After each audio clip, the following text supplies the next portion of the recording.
एकनाथ शिंदे आणि राज ठाकरेंची शिवतीर्थावर 1.5 तास भेट। स्नेहभोजनासह बाळासाहेब ठाकरेंच्या आठवणींना उजाळा दिल्याची शिंदेंची प्रतिक्रिया। तर मनपा निवडणुकीची मोर्चे बांधणी झाल्याची ही चर्चा। मुख्यमंत्र्यांच्या हस्ते आज अमरावती विमानतळाचं उद्घाटन। फडणवीस शिंदे पवारांसह नेते मंडळींचा अमरावतीकडे एकत्र विमान प्रवास।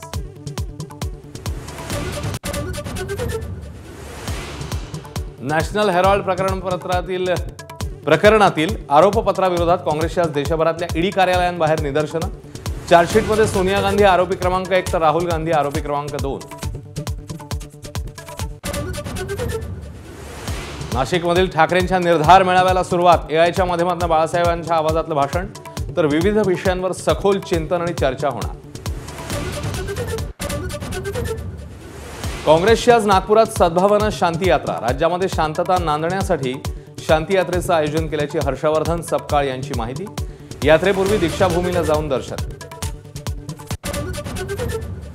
नाशिकच्या काठेगल्ली परिसरातील अनधिकृत सातपीर दर्गा हटवला। कारवाई दरम्यान झालेल्या दगडफेकीत 31 पोलीस कर्मचारी आणि अधिकारी जखमी।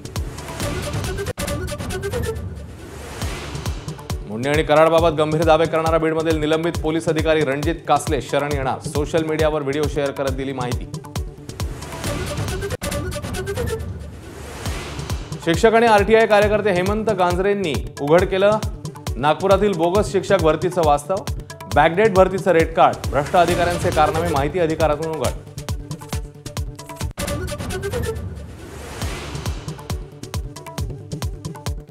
मंगेशकर रुग्णालयाने आमची बदनामी केली, भिसे कुटुंबाचा आरोप। डॉक्टर गैसास यांनीच IVF ट्रीटमेंट करायला सांगितल्याचाही दावा।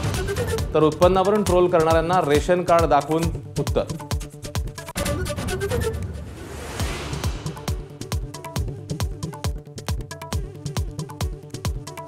तनिषा भिसेच्या कुटुंबियांनी आरोप केलेले डॉक्टर सुश्रुत घैसास यांना इंडियन मेडिकल असोसिएशनचा पाठिंबा।